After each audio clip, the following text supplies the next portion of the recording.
Hi, welcome to our channel where we share the most intriguing stories. When a quiet rancher refuses to yield his land, a battle ignites between private legacy and a ruthless HOA's eco-utopia vision. Bulldozers, drones, and dirty politics collide in a true modern land war. One man stands in the way, and he's not backing down. The morning started like most do out here, quiet, cold, and stubbornly beautiful. The kind of cold that crawls into your bones, no matter how many layers you've got on, and the kind of beauty that makes you forget there's a world outside your fence line trying to implode every 5 minutes. I stood on the porch of my ranch house with a steaming mug of black coffee, staring across the frozen ridges of pine-covered hills that roll like waves across the northern edge of the property. 1,500 acres of land, passed down to me from my old man. Some of it worked, most of it wild, all of it mine. My son Caleb, 14 and full of untamed fire, was down by the barn helping a couple of the veterans muck out the stalls. We run a small private agri-training school for returning vets. Real salt-of-the-earth folks, men and women who've been through more than I ever will. I don't do it for show or sympathy or for whatever buzzword nonprofits are selling this month. I do it because my dad was one of them. He fought in Vietnam, then built this place from nothing with 2 hands and a broken back. What we've got here is sacred. Every inch of dirt, every fence post, every field. So you can imagine the tone in my voice when I opened that envelope. It was a Tuesday morning when the letter came. Unmarked envelope, hand-delivered, with an HOA seal printed on a heavy cardstock insert. That already pissed me off. We're not part of any damn HOA. We live adjacent to a high-end development called Aspen Dominion Estates, a fortress of manicured lawns and interchangeable white Range Rovers. But my property line is a hard boundary. No shared utilities, no easements, no cross-access roads, nothing. Legally, they've got as much say over my land as a New Yorker does over the moon. I skimmed the letter, then read it again, and then, for good measure, read it a 3rd time because I thought maybe someone slipped mescaline into my coffee. Notice of intent to reappropriate land for community benefit. It accused me, by name, of possessing unutilized, dormant land with potential for high-impact community development. According to them, 1,200 acres of my land, the hilly, forested, steep terrain on the North Ridge, was currently neglected and would be better used for a mixed-purpose green corridor, including public walking trails, a community garden, and, this was the kicker, a proposed Veterans Resource Village. I had to sit down. They even had the balls to claim they were acting under the authority of a shared jurisdiction development statute, as if some HOA could co-opt state law to just carve up my goddamn property like it was a leftover brisket. The signature at the bottom was one I didn't recognize. Karen Wilkes, President, Aspen Dominion Estates Homeowners Association. I did some digging. Karen Wilkes was a recent arrival, moved in less than 6 months ago, but had already risen to the top of the HOA, like a tick finds the warmest part of a dog's neck. Former sociology professor, big on public policy theory. Wrote a book no one read about democratic redistribution of private green space. I guess she figured that since I wasn't putting roller coasters or organic boutiques on my back 40, I must be wasting it. I didn't respond to the letter. Didn't even dignify it with a phone call. Instead, I sent a scanned copy to my attorney, scrawled across it in Sharpie. They have lost their fucking minds. A week went by, then 2. No follow-up. I figured that was that. Maybe Karen got the message through legal silence. Or maybe she realized her HOA didn't have jurisdiction past the edge of her ornamental koi pond.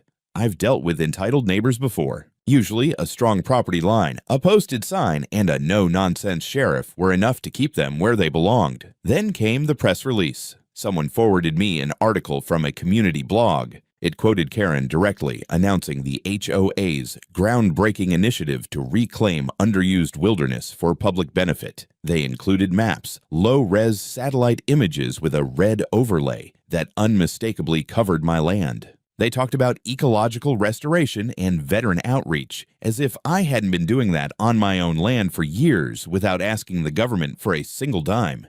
There was even a photo of her standing at the HOA clubhouse, smiling under a banner that read, "Land for the people, not for profit." That night, I called Maya Feldman, my land use attorney. "Are they serious?" I asked, pacing the kitchen while Caleb sat in the corner pretending not to listen. "They're bluffing," Maya said. This smells like a political stunt. They've got no statutory authority outside their HOA boundaries. Then why send me a legal notice? To rattle you, to see if you'll budge. If you respond, they'll push harder. I looked out the window at the dark ridgeline, black silhouettes of trees standing guard like they had since before I was born. I'm not budging, I said. Good, Maya replied. Just be ready. People like her don't like to be ignored. She was right. A few days later, I found a printed flyer on my truck windshield while I was in town getting feed. It was from the Aspen Dominion HOA. Headline, Help Us Unlock Public Land. Beneath that, in bold red letters, one landowner stands in the way. My name wasn't printed, but there was a map. And the map showed my property line in full detail. It started with a sound, not coyotes. Not the usual wind howling through the pine trees. This was low and metallic, steady like a heartbeat made of steel. I was splitting firewood near the equipment shed when I heard it, something mechanical crawling up from the southern ridge. At first, I figured maybe one of the veterans had taken the tractor out without telling me. Then the ground started to hum beneath my boots. I dropped the axe and jogged up the hill. And there it was. A goddamn bulldozer crawling across my land like it belonged there. Behind it trailed a convoy, a utility truck with fencing gear, a boxy green SUV with magnetic HOA logos on the doors, and two more vehicles loaded with wood, tarps, and plastic signs. There were men in matching jackets, unloading gear and staking orange flags into the frozen ground like they were surveying territory during a war. I froze for a second. My brain couldn't keep up with what my eyes were screaming. Then I started moving. By the time I reached them, a woman in a navy parka and white gloves was already barking instructions at the workers. She turned as I approached, and I recognized her immediately from the photo in the blog post. Karen Wilkes. She smiled like a school principal catching a kid skipping class. "Mr. Vale," she said, "so glad you could join us. We're finally breaking ground." I looked past her at the sign two men were hammering into the dirt. Community Green Corridor, Phase 1, a project of Aspen Dominion Estates HOA. There was a QR code at the bottom. I imagined it linked to some donation page for brainwashed suburbanites who thought planting tomatoes on someone else's land counted as activism. "You're trespassing," I said, voice flat. "All of you. This is private property." Karen's smile widened like I had said something cute. "No, Mr. Vale. This land has been designated as a shared impact zone under the Colorado Integrated Use Encouragement Statute." The what? She handed me a laminated document that looked like it had been run through a legal thesaurus 12 times. At the top, Notice of Interim Development Authority for non-utilized parcels pending assessment. "It's meaningless," I said, handing it back. "This land isn't part of your HOA. You have no jurisdiction here." "That's the thing," she said, stepping closer. "This isn't about HOA jurisdiction. This is about community stewardship. We've initiated a transitional use claim through the county. It's temporary. Unless you object through official channels, we're authorized to proceed." That last part made my stomach drop. "Unless I object." "Don't worry," she added, gesturing behind her. "We're starting with just a section of the north slope. It's barely accessible anyway, but we'll be building trails, a public gathering space, and a veterans tribute garden. Thought you might appreciate that last bit." I stared at her, trying not to let the fury boil over. "You're building a tribute garden for veterans," I said slowly, "on land that I already used to train actual veterans, men and women who put more on the line than you've ever risked in your life. And you're doing it by bringing a bulldozer onto my property without permission?" "We're doing it for the people, Mr. Vale," she said. "Not everyone gets to hoard this kind of space. You're sitting on over 1,000 acres. That's selfish. It's time to share." She turned and walked away like she had just won a damn debate. I took out my phone and called the sheriff's office. It took almost an hour before Deputy Sullivan arrived. He knew me, used to hunt with my dad, had dinner at our place back when my wife was alive. I explained the situation, showed him the deed, the cadastral maps, and a copy of the original land grant. He nodded, took it all in, and then walked over to talk to Karen. They spoke quietly for a while. Karen handed him the same laminated document she gave me. He made a show of reading it, then came back to me, rubbing the back of his neck. "She's saying they're acting under county development provisions," he said. "Some sort of shared access claim filed last week. Apparently, it gives temporary use rights pending review." "Review of what?" "Land utility. They're claiming the land is dormant." I'm not saying they're right, but if they filed something official with the county. It's not dormant, I snapped. It's rugged terrain, forest, pasture, wildlife corridors. I've got goats up in the northern paddock right now. This is a working ranch. I hear you, Sullivan said, but I'm stuck, Lar. This looks like a civil matter, not a criminal one. If you want to stop them, it's got to go through court. Of course it did. By the time the deputy left, the workers had already cleared a 100-yard strip of brush and saplings and were digging shallow trenches for what looked like planting beds. A cameraman showed up, local news. Karen stood in front of the bulldozer and gave a speech about reclaiming forgotten land and liberating nature from private bondage. She actually said that. I stood off to the side with my arms crossed, watching her pose in front of my goddamn pine trees, while a reporter nodded along like she was the second coming of Teddy Roosevelt. One of the veterans, Nate, ex-Army Ranger, tough as they come, walked up beside me. "You want us to do something?" he asked quietly. I shook my head. "Not yet." He glanced at the men hammering signs into the dirt. "Feels like they're planting a flag." "They are," I said, "but this isn't war." Nate smiled without humor. "Looks like an invasion from here." I didn't sleep that night. Neither did my dogs. They paced the house like something was coming through the walls. I kept checking the window, waiting to see more trucks, more signs, more cameras. Nothing came, but I knew it was only the beginning. Because Karen didn't just knock on the door and ask nicely. She'd brought the bulldozer. By the end of the week, my land looked like the set of a cheap environmental documentary. They hadn't left. In fact, they'd multiplied. Where I used to see nothing but open ridgeline and pine groves, there were now vinyl banners flapping in the wind, staked into my soil like gravestones. Logos of Aspen Dominion Estates, HOA, were everywhere. On signs, pop-up tents, even the t-shirts of 20-somethings handing out flyers to passing hikers like we were hosting a damn music festival. They weren't just intruding anymore. They were branding. A massive banner stood right at the ridge entrance. Aspen Future Commons, bringing land back to the people. Underneath it, in smaller letters, Phase 1, sponsored by the office of Senator Grayson Mortlow. That name stopped me cold. Mortlow was a senior senator, practically royalty in Colorado politics. He wasn't just some talking head. He sat on 3 environmental oversight committees and had a reputation for pushing through eco-social zoning reform. And apparently now, he was publicly endorsing the theft of my land. Great. But it got worse. One of the veterans, Julia, came into the barn with her phone shaking in her hand. "You need to see this," she said. She showed me the HOA's new public campaign page, professionally made and full of corporate buzzwords. Aspen Future Commons, a grassroots movement to convert neglected private land into shared ecological and humanitarian resources. The page included aerial drone footage taken illegally over my property, showing the northern hills captioned "Dormant, Land Awaiting Transformation." They'd even posted a time-lapse video of the bulldozer clearing the first trench, set to uplifting music, with a voiceover from Karen. This is what it means to reclaim space, to challenge outdated ideas of land ownership, to create something for everyone. Below the video was a donation portal. The goal? $125,000 to fund initial development and educational outreach. They'd already raised over 30. My blood went ice cold. This wasn't an accident. This wasn't a mistake or a misinterpretation of jurisdiction.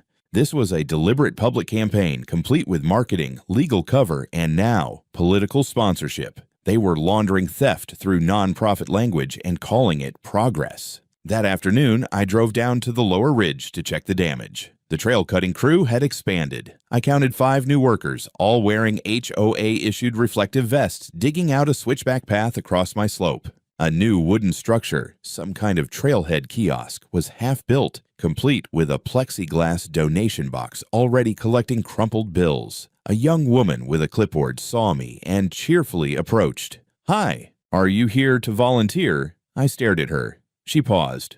"Oh, are you media?" "I'm the guy who owns this land." Her smile cracked just slightly. "Oh, I think you need to talk to Karen. She's at the community welcome tent." Of course she was. I walked up the hill and found Karen seated beneath a white canopy, sipping herbal tea like she was hosting a wedding. A portable table held printed pamphlets, HOA branded tote bags, and even a stack of little seed packets labeled "Plant a New Future." She spotted me and didn't even flinch. "Mr. Vale," she said brightly, "we're making amazing progress." I think the response has been incredibly positive. "What the hell do you think you're doing?" I said. "You've got a public donation campaign. You're filming my land without permission.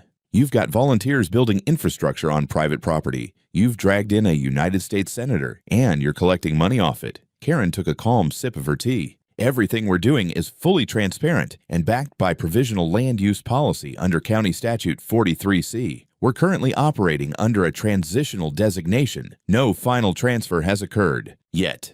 She added that last word like a scalpel. "You're going to jail," I said flatly. "You know that, right? You're trespassing. You've tampered with property. You've publicly defamed me as a land-hoarding obstacle to the community." Karen didn't blink. "Oh, Larson, you're still thinking in terms of property lines. But this is bigger than you. It's about precedent. Change. When this works, it'll be the model." She stood and gestured toward the volunteers below.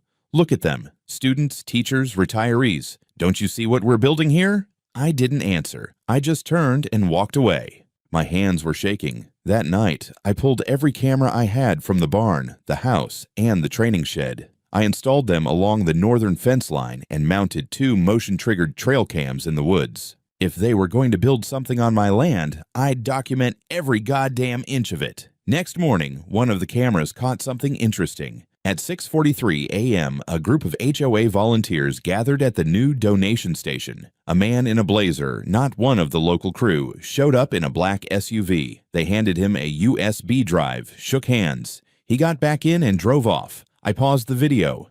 The SUV had state Senate plates. I called Maya before the sun was up. By the time her coffee kicked in, I had already emailed her 2 gigs of footage. Bulldozers trespassing, unauthorized construction, the senator's SUV, drone flyovers, donation booths, banners, volunteers trampling my pasture. It was more than enough to get her attention. "Jesus, Larson," she muttered after 10 minutes of silent scrolling. "This isn't just a property dispute. This is a campaign. They're staging a hostile PR seizure and hoping you'll get overwhelmed before the courts catch up. Then let's make sure the courts catch up." She didn't waste time.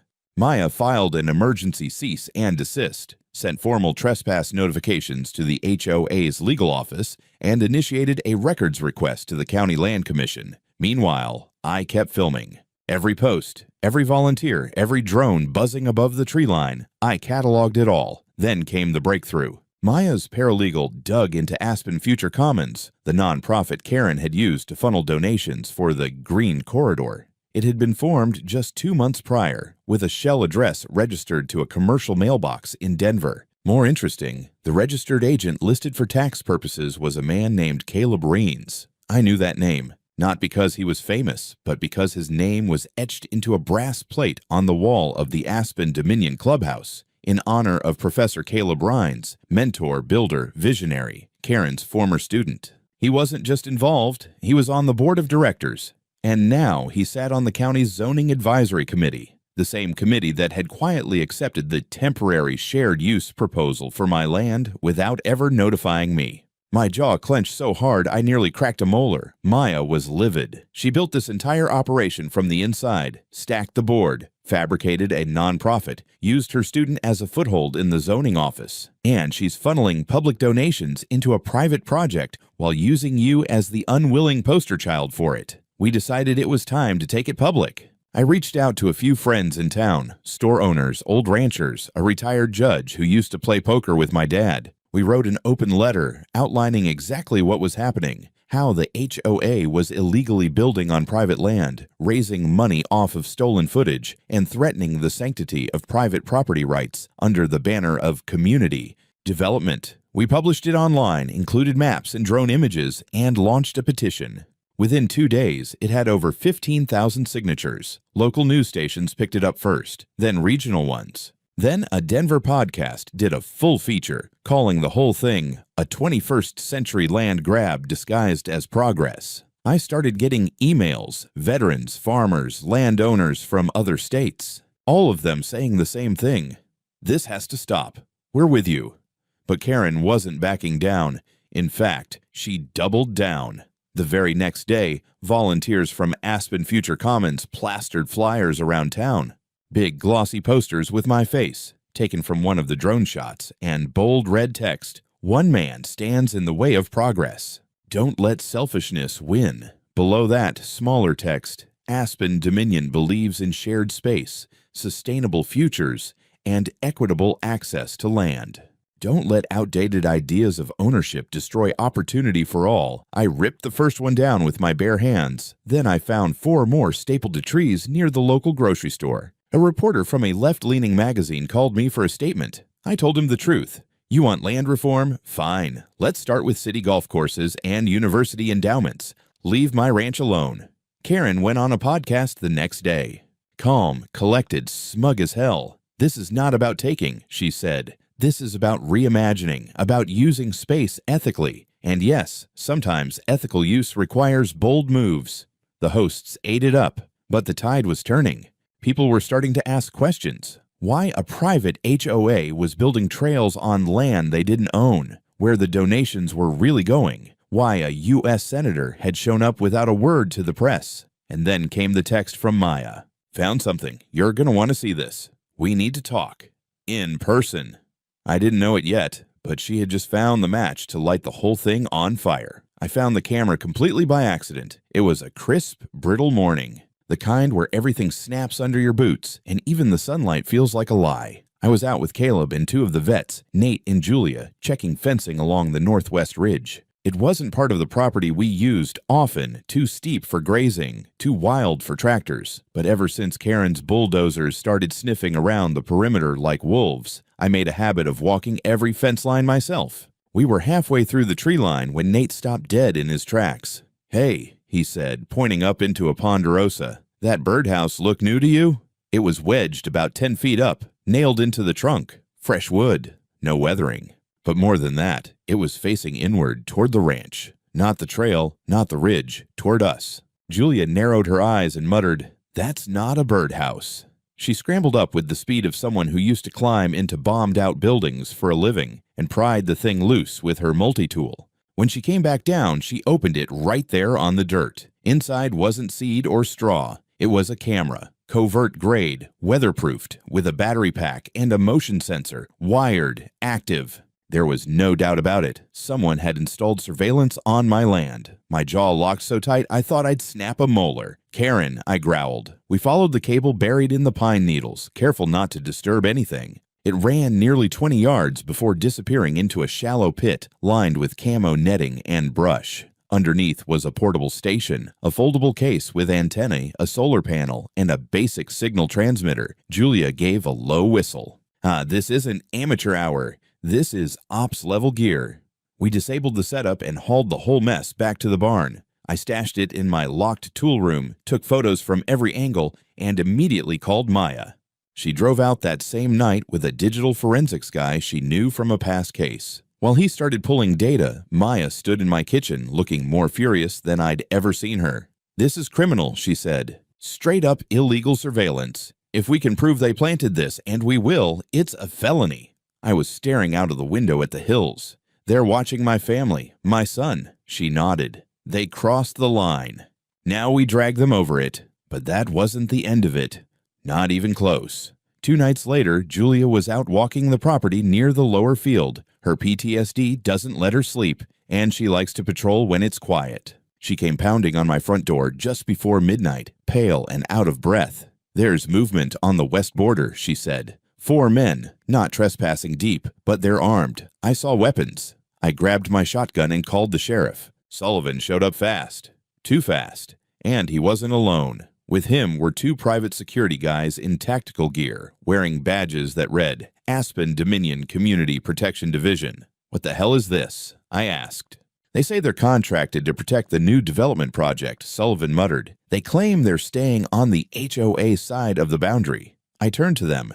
"You're carrying weapons while patrolling private ranch land, and you're not law enforcement. That makes you trespassers with firearms." They said nothing, just stood there, staring like mall cops on steroids. Sullivan looked uncomfortable. "Lar, I don't like this any more than you do, but they're walking the line legally, as long as they stay on their side. Until they don't," I said. I followed up the next morning by marching into the county clerk's office and filing a formal complaint. Maya helped me draft the language. Unlawful surveillance. Trespassing with electronic equipment. unauthorized armed presence near private residence, harassment and intimidation tactics by an unlicensed entity, but the county dragged their feet. They said the evidence was under review and that the HOA claimed the equipment was part of an ecological monitoring initiative.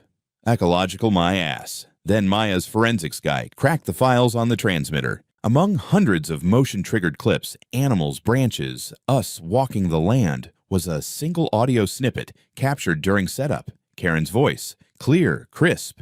If he doesn't move, we just build it anyway. We set the structures. Once it's there, he won't be able to tear it down without looking like the villain. It's all psychology. I listened to it 5 times. Maya stared at me. She just confessed. We had her. I looked down at the device in my hand. The birdhouse. The wires, the battery pack. This wasn't about trails or gardens anymore. This was control, surveillance, coercion. They weren't just trying to take my land. They wanted to break me into giving it up.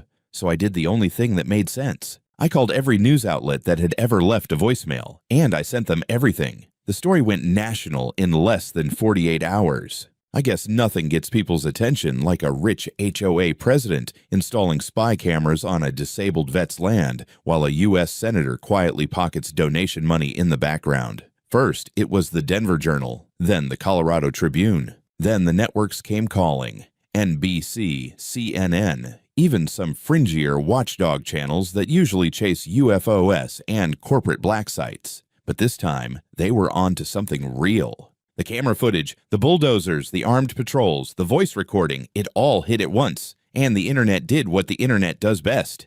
It exploded. People were livid. Social media lit up with hashtags like hashtag #HandsOffVeil, hashtag HOA Overreach, and my personal favorite, hashtag Karen Takes the Land. Memes circulated of Karen in military camo holding blueprints over a burning ranch. One TikTok edited her voice clip into a villain monologue set to dramatic music. I should have been disturbed. I wasn't. For the first time in months, I felt like I wasn't screaming into a void. Then came the knock on my door. It was Maya, with 2 other landowners behind her. One was an older woman named Roberta Vaughn, owned 200 acres near the southern part of the same ridge I did. The other was a soft-spoken cattleman named Eli Mendoza, whose property abutted the western edge of the Aspen Dominion expansion. Both had stories.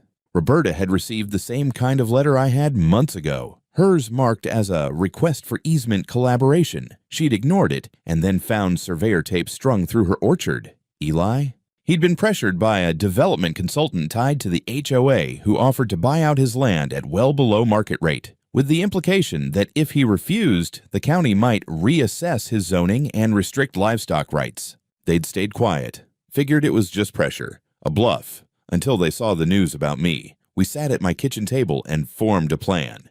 Maya filed a class action civil suit naming Karen Wilkes, the Aspen Dominion HOA, the Aspen Future Commons nonprofit, and, crucially, Senator Grayson Mortlow as co-defendants. The charge list was longer than a diner menu. Trespass, surveillance without consent, defamation, fraudulent misrepresentation, abuse of zoning procedure, conspiracy to defraud through nonprofit laundering, coercion of landowners, illegal, campaign financing for Mortlow. That last one lit the powder keg, because just as we were assembling our case, a freelance investigative reporter named Kamra Das from a political corruption blog called The Tally Ledger reached out to Maya.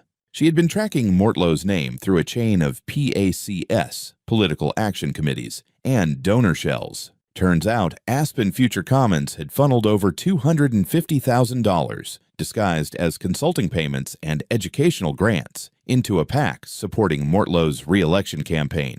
Worse, that PAC was tied to a luxury eco-development firm called High Pines DevCo, which had already submitted preliminary bids for land development on the ridge, including Roberta's and Eli's parcels. It was a web, and Karen was at the center.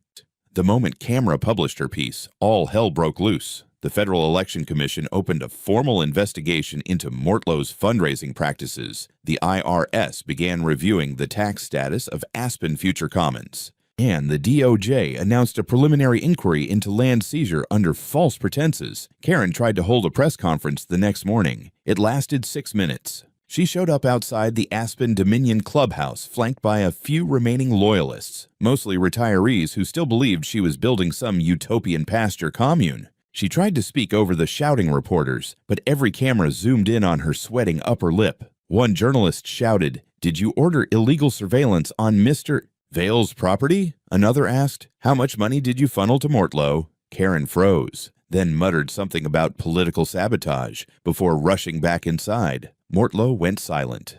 His press team issued a statement about baseless allegations fueled by disinformation, but within a day, screenshots leaked, emails between his office and Karen discussing optics management, public will manufacturing, and, most damningly, a line. Item called pre-dev leverage funds. Even his own party started backing away. And then came the best moment of the week. Maya called me, nearly breathless. "You watching the news?" I clicked it on. FBI agents were seen entering the HOA headquarters with warrants. Half an hour later, the same agents were photographed walking out with hard drives, donation ledgers, and boxes of labeled documents. One of them was marked Alt Acquisition Vale Parcel. Karen was not arrested that day, but it was clear the storm had turned. That night, I sat out on the porch with Caleb. He didn't say much, just stared at the stars, quiet like his mother used to be. Finally, he asked, "Is it over?" I shook my head. "No, not yet." But it was damn close. It didn't happen with sirens, no black helicopters, no CNN ticker tape blaring HOA president in cuffs. But when the moment came, it was still perfect. Karen Wilkes was arrested on a Tuesday morning in early May. I got the call from Maya, but by the time I picked up, my phone was already buzzing with texts, headlines, and grainy photos. There she was, standing in front of the Aspen Dominion clubhouse, still wearing that smug navy blue windbreaker, being handcuffed by 2 federal agents while an assistant tried desperately to hold her purse. The official charges were long. Wire fraud, unauthorized surveillance, misuse of nonprofit status, criminal trespass, conspiracy to commit zoning fraud, tax evasion, obstruction of justice, violation of the Landowner Protection Act. But for me, it all boiled down to one thing. She tried to steal my home, and now she was paying for it. The case exploded even further when Senator Grayson Mortlow was subpoenaed just days later. Under pressure from both federal and state investigators, he resigned from his chair position to focus on resolving ongoing legal matters. Translation: he lawyered up. Maya's team filed a motion to bring all charges under federal civil racketeering statutes, RICO, because this wasn't just a trespass or zoning violation. This was a coordinated operation involving political money, fake charities, land manipulation, and threats. In court, the evidence spoke louder than anything else. We had the surveillance camera, Exhibit A, the audio recording of Karen's voice, Exhibit B, the drone footage, the forged donation trail, the fraudulent applications to the zoning board, all of it meticulously laid out by Maya and her team. Even the HOA's internal documents, confiscated during the FBI raid, told the story in black and white. There was a PowerPoint file titled Reclamation Pathway Strategy that literally had my property outlined in red, marked Phase 1 Quiet Occupation. Another document listed timelines for building infrastructure prior to opposition litigation and talking points for reframing private land as communal resource. They were organized, they were insane, and they were done. Karen pled not guilty, of course, claimed she was acting in the interest of future generations. But that didn't fly with the judge, not when the prosecution rolled out email chains between her and Mortlow's campaign finance team discussing public sacrifice optics and manufactured consensus. During the third week of the trial, a whistleblower from the HOA board flipped. A man named Travis, Mild Mousy, the HOA's treasurer, testified that he was coerced into silence and that funds meant for community projects were funneled directly into Karen's personal accounts and passee contributions. He even had receipts,